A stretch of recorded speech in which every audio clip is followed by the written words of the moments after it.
오직 성령으로라는 제목으로 말씀 은혜를 나누겠습니다. 성령님은 하나님이시고 또 성령님은 인격자이십니다. 우리가 삼위일체를 얘기할 때에 성부, 성자, 성령은 삼위 하나님은 한 분 하나님이신데 위가 삼위가 계신다 이렇게 설명을 합니다. 삼위일체에 관한 우리의 신앙 고백을 이미 하고 있기 때문에 그것을 이 시간에 설명하려고 하는 것은 아니고 중요한 것은 성령님이 하나님이시다라고 하는 거예요. 예를 들어서 여호와 증인 같은 경우는 여호와만 하나님이시다. 예수 그리스도는 하나님의 가장 으뜸되는 피조물이고 귀한 인물인 것은 맞지만은 하나님이 아니라고 얘기합니다. 성령님은 어떤 능력이나 힘은 되지만은 그분이 하나님이다라고 고백을 하지 않습니다. 이건 명백한 이단인 것이죠. 우리가 교회 역사를 보면은 교회 역사 가운데 이 신앙 신조를 고백을 한 사도신경으로부터 시작을 해가지고 칼케돈 신조라든지 아다나우스 신경이라든지 웨스트민스터 신앙 고백이라든지 돌투 신조라든지 우리 교회 역사의 중요한 신조들이 고백이 되어졌는데 그 고백되어진 것은 바로 이제 성부, 성자, 성령 삼위 하나님의 하나님 되심을 분명하게 선포를 하고 있는 거예요. 그래서 우리는 먼저 성령님에 대해서 생각을 할 때 성령님은 하나님이시다. 근데 하나님이신 동시에 성령님은 인격자이신데 여기서 말하는 인격자라고 하는 것은 인격적인 3요소, 의지와 이성과 이 감정이 마치 이 퍼셔널리티, 하나의 인격적인 활동으로 나타나는 것처럼 성령님은 의지를 가지고 행사를 하시고 또 이성을 가지고 판단하시고 또 성령님은 감정을 가지신 분이기 때문에 느끼고 어떤 때는 탄식을 하시고 어떤 때는 기뻐하시고 이런 그 모든 인격적인 활동을 성령님은 하시기 때문에 그래서 성령님은 인격자시다.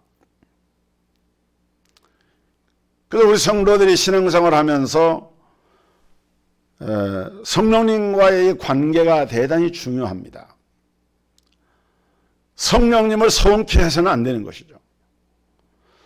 성령님은 우리가 어떤 모습으로 살아가느냐에 따라서 때로는 진노를 하시기도 하고 말할 수 없는 탄식으로 기도하시기도 하시고 또 성령은 우리 안에 여러 가지 형태의 모양으로 나타나셔서 신앙적, 인격적 교류를 하고 계시는 분인 것을 우리가 알아야 합니다. 바로 이러한 성령님은 특별히 우리 그리스도인들의 중생사역과 성화사역에 아주 중요한 주도적인 역할을 하십니다.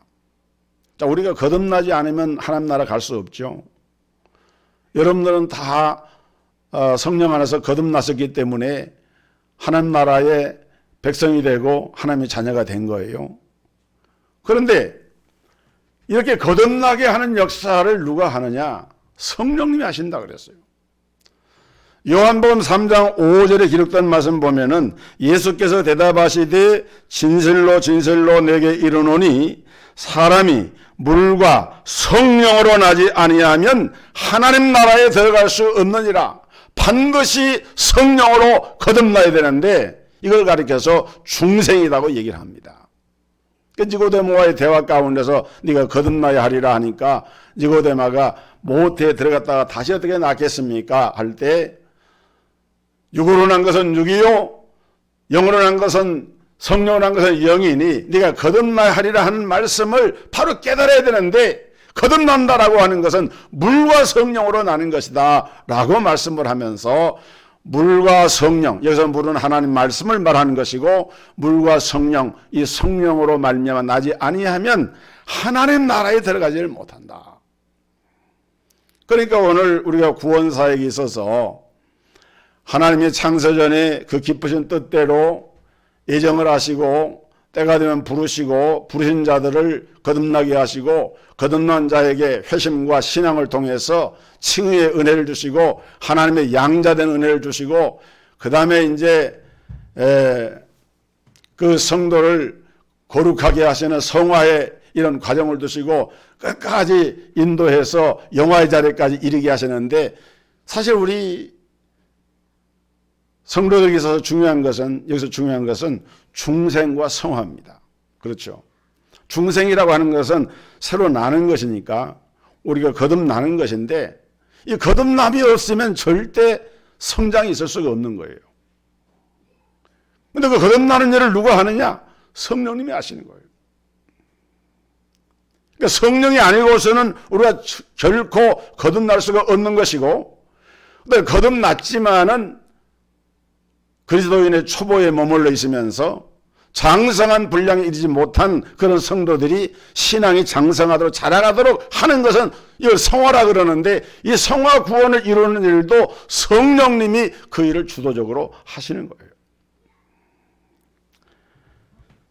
우리를 구원하시되 우리가 행한 바 의로운 행위로 말미암지 아니하고 오직 그의 긍휼하심을 쫓아 중생의 씻음과 성령의 새롭게 하심으로 하셨나니 우리 구주 예수 그리스도로 말미암아 우리에게 성령을 풍성히 부어주사 우리로 그의 은혜를 힘입어 의롭다 하심을 입어 영생의 소망을 따라 상속자가 되게 하려 하심이라. 이게 디도서 3장 5절로 7절에 기록된 말씀인데, 이렇게 성령님은 우리를 거듭나게 하시고 우리를 성화의 과정으로 이끌어 가신 일을 주도를 하신 분이 성령님이신 것입니다. 여러분은 지금 다 성령님의 은혜를 입고 오늘 이 자리에 하나님을 예배하고 있는 줄을 믿으시기를 바랍니다. 그거 없으면 이 자리에 있을 수가 없는 거예요. 그뿐만이 아닙니다. 성령으로 아니하고는 누구든지 예수를 주시라 할 수가 없다 그랬어요.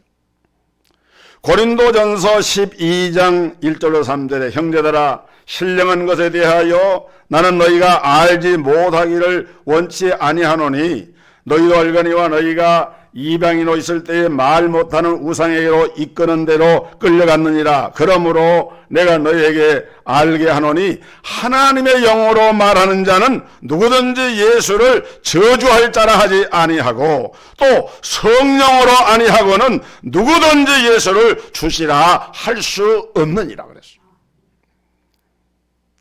우리가 기도할 때 주님을 부르고 우리가 신앙 고백을 할 때 예수님을 주님이라고 고백을 하는 것, 여러분이 생각할 때는 뭐 어쩌다 그냥 입으로 하는 것으로 생각할 수도 있어요. 물론 가식적인 믿음을 가지고 그렇게 하는 사람도 있을 수는 있습니다.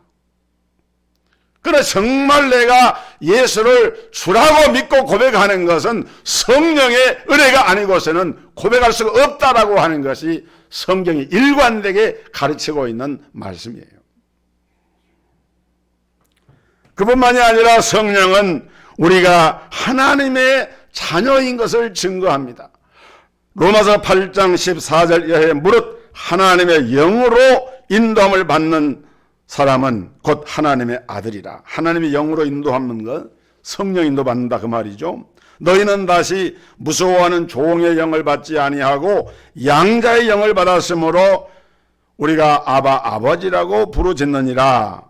성령이 친히 우리 영과 더불어 우리가 하나님의 자녀인 것을 증거하시나니 자녀이면 또한 상속자 곧 하나님의 상속자요 그리스도와 함께한 상속자니 우리가 그와 함께 영광을 받기 위하여 고난도 함께 받아야 할 것이니라. 생각컨대 현재 고난은 장차 우리에게 나타날 영광과 좋게 비교할 수 없도다. 여러분, 우리가 하나님의 자녀인 것을 누가 증거해요? 성령님이 증거를 하십니다. 어디에다가? 우리 마음속에다가. 또 성령님은 고린도전서 3장 16절 17절에 보니까 우리 몸에 거하시는 하나님이라 그랬어요.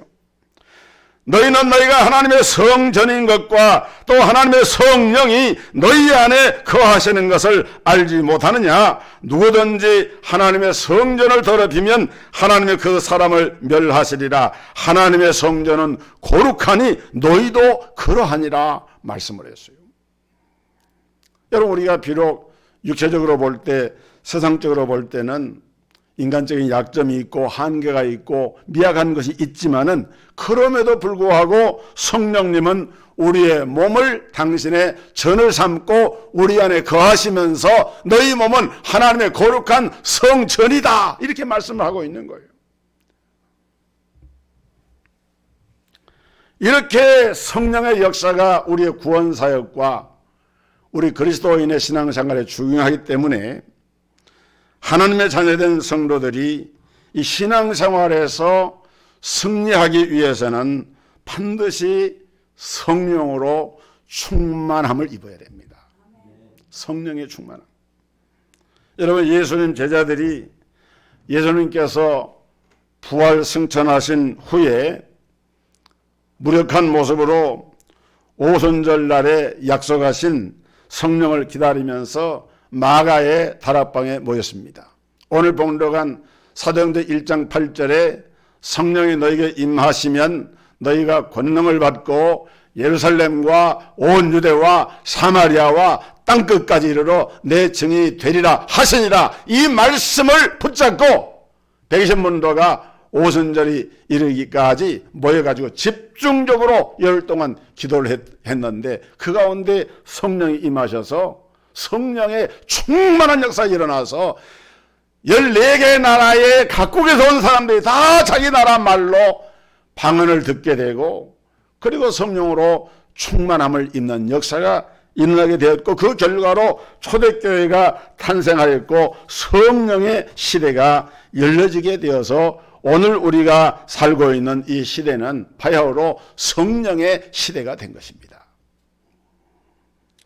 그리고 이제는 오직 성령으로만이 성령의 사람이 되는데 사도 바울이 제3차 전도여행 중심지로 삼았던 것이 어디냐 그러면 에베소라고 하는 것입니다. 에베소는 항구 도시였고 무역과 교통의 중심지였고 소아시아주의 수도였고 굉장히 번성한 그런 도시였는데 동시에 그 에베소는 아데미라고 하는 여신상을 세워놓고 거대한 신각이 있고 우상을 숭배하는 우상의 집결소이기도 한 그런 곳인데 사도 바울이 3차 전도여행 때 그 에베소의 교회를 방문해 보니까 예수 믿는 사람이 한 12사람쯤 되는데 그들에게 물어봤어요. 너희가 믿을 때에 성령을 받았느냐? 그러니까 그들이 뭐라 대답을 합니까? 우리는 성령이 있음도 듣지를 못했다. 여러분, 예수를 믿으면서도 복음을 받았으면서도 예수 그리스도에 대해서 들었으면서도 막상 성령의 시대를 살아가고 있는 이 시대에 성령이 있음도 듣지를 못했던 에베소 교회 성도들처럼 오늘의 이 시대에도 그러한 사람들이 있을 수가 있다는 거예요. 바울이 설명을 해가지고 이제 성령을 받도록 기도하니까 그들이 다 성령의 충만을 받아서 그래서 그걸 가리켜서 사도행전에 보면은 오순절 성령 강림 사건이 있고 또 한 가지 사건이 백부장 고넬료의 집에서 일어난 그 성령 강림의 사건이 있고 또 한 가지 사건이 에베소 19장에 나타난 에베소의 성령 강림의 사건이 있어요. 그것이 그 지역마다 성령 강림의 역사들이 이렇게 이제 일어나게 된 거예요. 예수 그리스도를 믿고 하나님의 자녀가 되고 난 이후에 오늘 거룩한 신분으로 죄와 싸워 이기고 승리하는 삶을 살아가려고 하면 반드시 우리에게 필요한 것이 뭔가 하면 성령의 충만함을 입는 것입니다. 그래서 에베소 5장 18절에 술 취하지 말라 이는 방탕한 것이니 오직 성령의 충만함을 받으라 라고 말씀하고 있는 거예요. 성령 충만 받아야 믿음의 확신, 구원의 확신이 생기고 능력을 받아서 사명을 감당할 수 있고 복음을 전할 수 있고 하나님 나라 확장을 위해서 하나님의 도구로 들어 쓰임을 받을 수가 있게 됩니다. 여러분, 독일의 최대의 성당인 쾰론 돔 성당은 1248년에 착공해서 1880년까지 무려 642년 동안에 걸쳐서 완공이 되었는데, 이 쾰론대 성당에는 과거에 수천 명이 주일이면 모여서 예배를 드리던 그런 교회였는데, 지금은 그런 사람들이 모이는 것이 아니고 박물관이 돼가지고 관광의 명소가 되어서 하나의 역사 유적지로만 남고 말았어요. 그 이유가 무엇입니까? 교회 모습이 이렇게 바뀌게 된 이유가 어디에 있느냐? 성령의 임재로부터 떠나버리니까 냉랭한 교회가 되어지고 생명 없는 교회가 되어지고, 이 생명 없는 교회 안에 사람이 있을 수가 없는 거예요. 우리는 성령님을 인정하고 성령님을 환영하고 성령님을 내 마음의 중심 가운데 모셔드려야 됩니다. 그리고 성령에 충만한 믿음의 사람이 되어야 합니다. 현대 오순절 성령운동은 미국의 캔사스주의 토페카 운동을 통해서 시작되었는데, 1900년 찰스 파람 목사님이 토페카에 세운 베델성서학교라고 하는 그 학교에서 그 학생들이 성령으로 세례받기를 위해서 사모하면서 밤새도록 간절히 기도를 했다 그래요.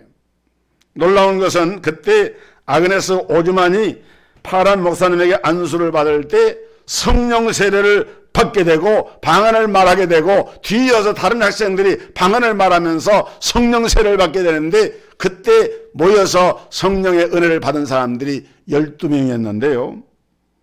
이것을 본 사람들이 계속해서 기도했고, 이 팔함 목사님의 제자인 윌리엄 시무어라고 하는 사람이 1906년에 로스앤젤레스에서 일으킨 아주사 부흥운동은 미국 전역뿐만 아니라 세계 각국의 성령의 불길을 일으키는 도화선이 됐습니다. 그래서 우리나라에서도, 우리 그 당시 일제하에 있던 우리나라에서도 성령운동이 1903년 로버트 하디 선교사에 의해서 원산에서부터 시작된 부흥운동에서 출발했는데, 이 하디 목사님은 감리교 목사님이었는데, 이분이 한국 와서 선교활동을 하면서 너무 선교 열매가 없고 힘들고 어려운 가운데 사역을 하다가 선교사들이 모인 기도회에서 말씀을 준비하다가 성령님의 은혜를 체험을 하게 됐습니다. 자신이 체험을 한 거예요.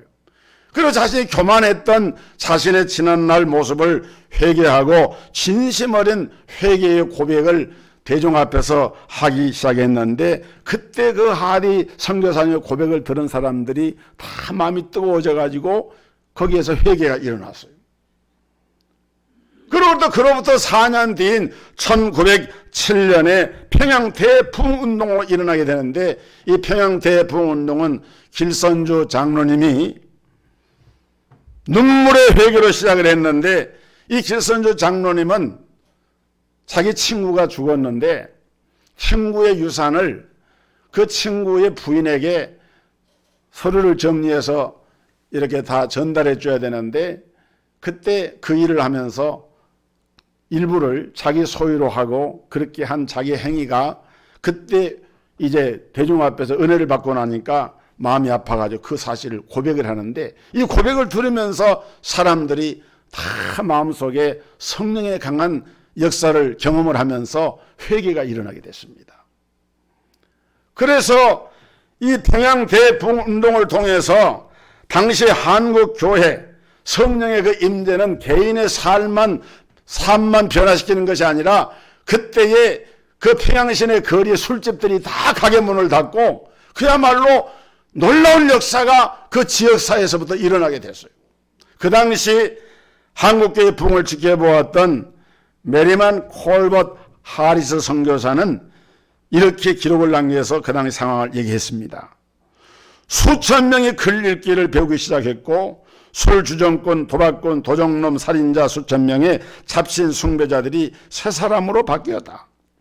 학교가 설립되고 병원이 설립되고 여성 지위가 향상되고 무속과 우상 숭배에서 해방되고 일제식민지 정책에 대항할 민족의식을 고취시키고 독립운동을 일으키게 만든 기초가 된 것이다. 그리고 부흥운동의 결과 한국의 소돔이라고 불리던 평양은 불과 15년 만에 거룩함으로 불타는 동방의 예루살렘으로 변화되었다. 실제로 그 당시 평양에서 이 1907년 부흥운동을 통해서 불과 15년, 20년 사이에 놀라운 부흥운동이 일어나게 된 것입니다.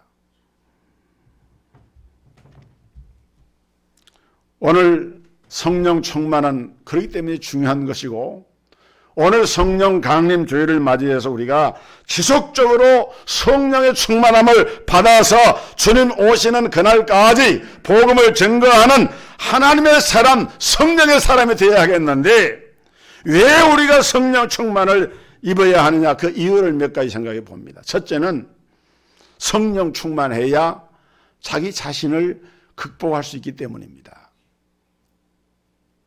여러분, 스포츠 선수들이나 뭐 이런 회사나 이런 데서 그 공동체 훈련할 때 극기 훈련이라는 것이 있습니다.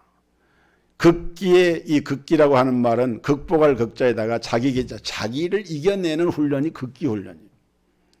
사실 어떻게 보면은 우리가 세상에서 가장 힘들고 어려운 것이 자기와의 싸움 같아요. 그렇지 않습니까? 자기 감정을 조절하고 자기가 어떤 목적한 것을 이루기 위해서 절제하고 다방면에 걸쳐서 자기와의 싸움이 필요한데, 그런데 우리 자신의 소양이나 인격이나 교양은 한계가 있고 연약합니다. 그래서 우리가 자기의 싸움에서 지게 되면은 그러한 그것이 영적인 일이 되든지 세속적인 일이 되든지 결코 좋은 열매를 걷지를 못하는 것입니다. 그래서 사도 바울은 자기의 싸움을 오히려 이렇게 표현합니다. 나는 날마다 죽노라. 고린도서 15장에 보면은 바울은 난 날마다 죽는다. 왜? 자기와의 싸움에서 죽는다는 거예요. 그런데 자기와의 싸움에 죽는다고 하는 것이 여러분 쉬운 일이 아닙니다. 힘든 일이에요. 오늘 이러한 문제 속에서 자신을 이기는 방법이 무엇인가 라고 할 때 그것이 바로 성령의 충만함인 것입니다. 성령으로 충만하게 되면은 자기와의 싸움에서 이기게 될 줄로 믿습니다. 자기와의 싸움에서. 나아가서 성령 충만으로만이 우리가 세상을 이길 수가 있어요. 자기도 이겨야 되지만은 우리가 이겨야 할 또 한 가지 대상은 이 세상이라고 하는 것인데, 이 세상이라고 하는 것이 얼마나 강한가 하면은 하나님의 능력이 간절히 필요할 만큼 강한 것이 이 세상이라고 하는 것의 실체입니다. 이것을 아신 우리 예수님께서는 요한복음 16장 33절에서 담대하라 내가 세상을 이겼노라 라고 말씀을 하셨습니다. 여러분, 우리가 세상에서 싸워서 이겨야 할 그 세상의 요소들은 한두 가지가 아닙니다. 그리고 우리 그리스도인들은 성령으로 충만하지 않고서는 세상과 싸워서 도대체 이길 수가 없는 거예요. 세상에 나가면은 세상적인 이 요한서신에 기록한 것처럼 육신의 정욕, 안목의 정욕, 이 세상의 자랑, 이런 것들이 이 세상적이고 물질적이고 세속적인 것들이 얼마나 우리 유혹하고 시험하는 것들이 많습니까? 그걸 이겨내려고 하면은 성령으로 충만하지 않고는 천하의 장사도 별 수가 없는 거예요. 또 한 가지 우리는 세상의 악한 세력을 이길 수 있는 능력이 성령 충만에서 나온다는 사실을 알아야 합니다. 사실 심각한 정신 문제를 일으키고 살인을 저지르고 교회와 가정을 파괴하고 파탄으로 이끌고 정사와 권세를 부리고 종교를 만들어서 인간을 무너뜨리고 이러한 모든 일들의 배후에는 악한 영의 세력이 도사리고 있는데 그 실체를 성경은 흑암 세력으로 규정을 하고 이 흑암 세력의 그 주인공이 누구냐? 그게 마귀 사탄이라는 거예요. 마귀 사탄. 왜냐하면 마귀 사탄은 대적자이고 분리자이고 하나님으로부터 멀어지게 시험하는 자고 그 모든 일을 주도하는 존재가 영적 존재인 이 마귀 사탄입니다. 그래서 성경은 마귀를 대적하라 그리하면 너희를 피하리라. 근신하라 깨어라 너희 대적 마귀가 오는 사자같이 두루다니며 삼킬 자를 찾나니 너희는 믿음을 굳게 하여 저를 대적하라. 베드로전서 5장 8절에 마귀를 대적하라고 분명하게 말씀을 하고 있는데 여러분 마귀를 어떻게 대적을 합니까? 여러분 뭐 답이 있어요? 마귀와 싸워서 이길 수 있는 방법이 있습니까? 할렐루야.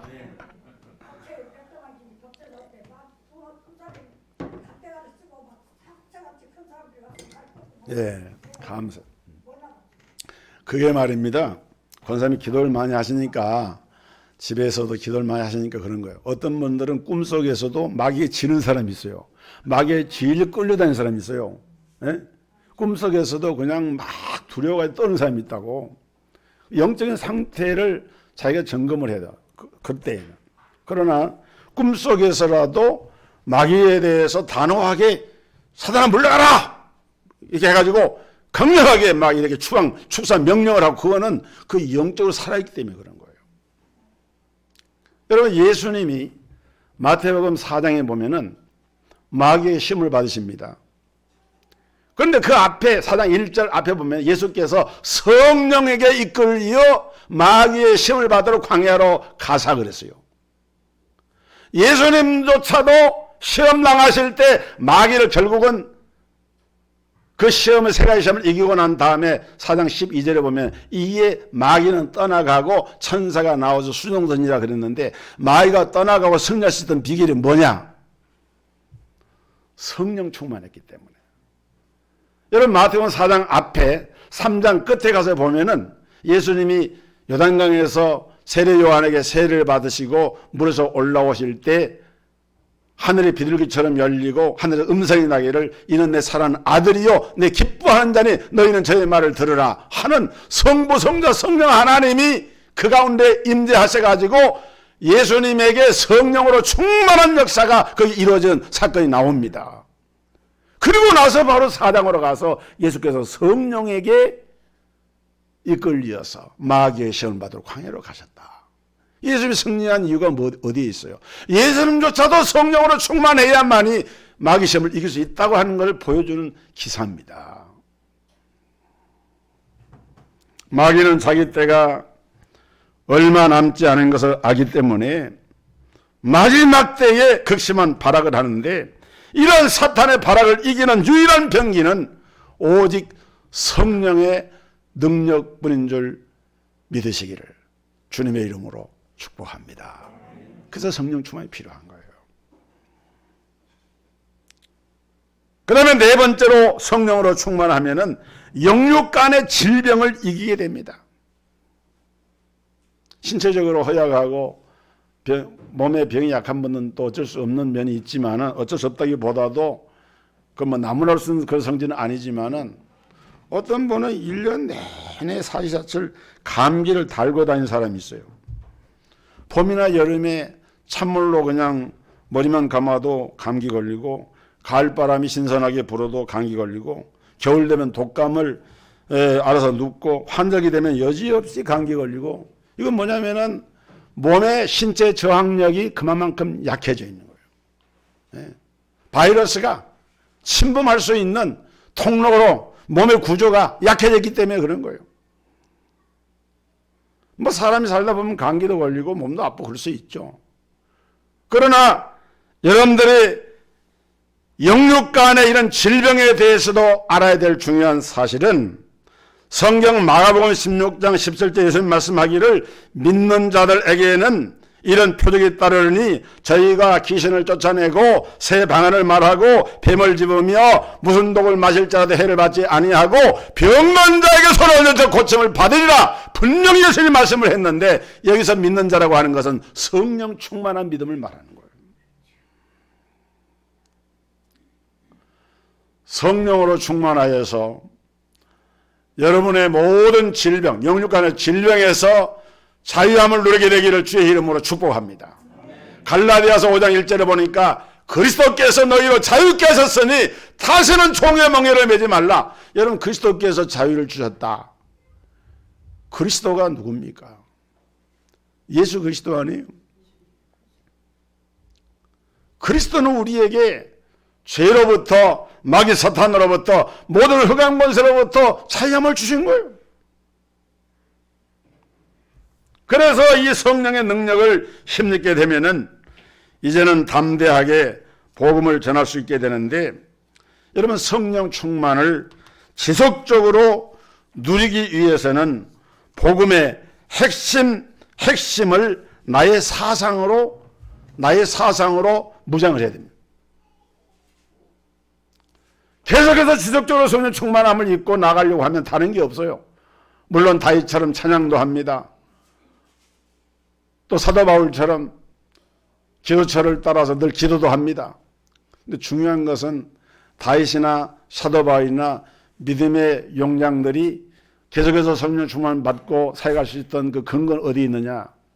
복음의 핵심 사상을 붙드는 것인데, 그 복음의 핵심 사상이 뭐냐면은 예수가 그리스도인 것을 믿고 고백하는 것이 복음의 핵심입니다.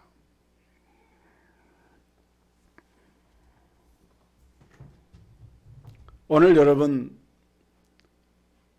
예수가 그리스도이심을 믿고 고백한 베드로의 신앙 고백을 우리 주님이 들으시고, 내가 이 반석 위에 내 교회를 세우겠다. 음부의 권세가 이지 못할 것이다.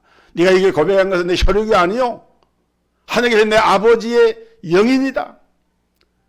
하나님의 영이 그로 하여금 신앙 고백을 하게 한 거예요. 예수가 그리스도이심을 믿고 고백한 고백을 하게 된 거예요. 그래서 우리는 예수 그리스도의 이 복음의 증인으로서 부름을 받았는데, 증인이라고 하는 것은 보고 듣고 깨달은 것을 전하는 사람이 증인이죠. 그런데 볼 때 뭘 봐야 됩니까? 올바로 봐야 돼. 올바로 증거할 수 있고, 바르게 들었고 바르게 깨달아야 바르게 증거할 수가 있는 거예요. 예수님께서는 너희는 복음을 전하는 선생이 되라, 너희는 복음을 설명하는 설명자가 되라, 그렇게 말씀한 것이 아니고, 너희는 복음을 전하는 증인이 되라가 아니고 증인이 되리라 그랬어요. 정말 우리가 오순절 막에 다락방에 하던 성령의 충만한 역사가 일어나게 되면은 내 안에 뜨거운 성령의 불길로 인하여서 복음을 전하지 않고는 견딜 수 없는, 내 영혼이 사무쳐서 불붙는 것 같아서 견딜 수 없나이다라고 고백했던 것처럼 그러한 상태로 복음을 전하게 되는 거예요. 그래서 다른 일 할 때는 피곤하고 힘들어도 복음을 전할 때면 막 힘이 나고 막 확신이 더해지고 감사함이 넘쳐나고, 그 성령의 역사로 그렇게 되는 거예요.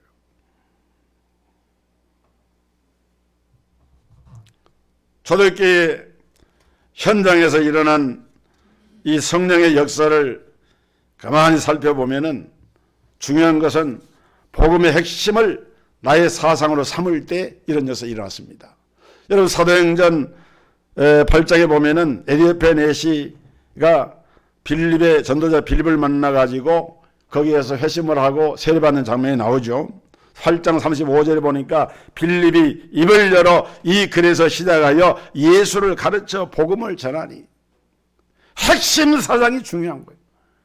그러니까 빌립이 성령의 이끌림을 받아가지고 에디오피아 내시 수레로 가까이 갔고, 에디오피아 내시가 덜거린 수레 위에서 성경책을 읽고 있는 거예요.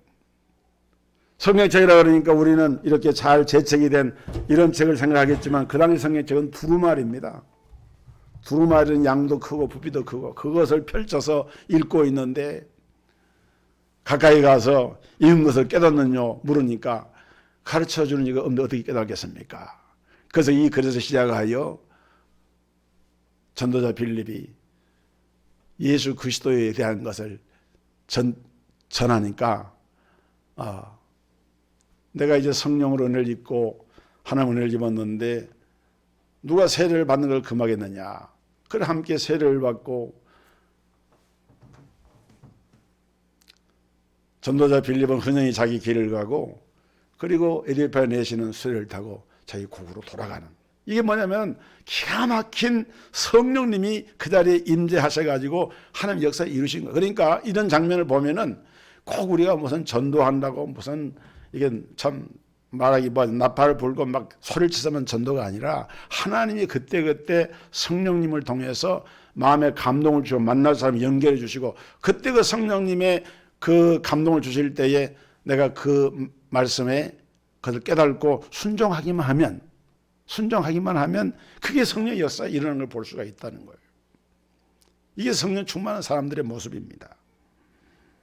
그래서 가장 중요한 순간에 빌립은 한 사람의 인생을 완전히 변화시키는 가장 소중한 선물인 복음을 전달했고, 이 복음이 증거됨으로 말미암아 주님의 지상 명령 사마리아 땅까지 복음을 전한 증이 되리라 하는 말씀이 이 전도자 빌립을 통해서 성취가 되어졌던 것입니다.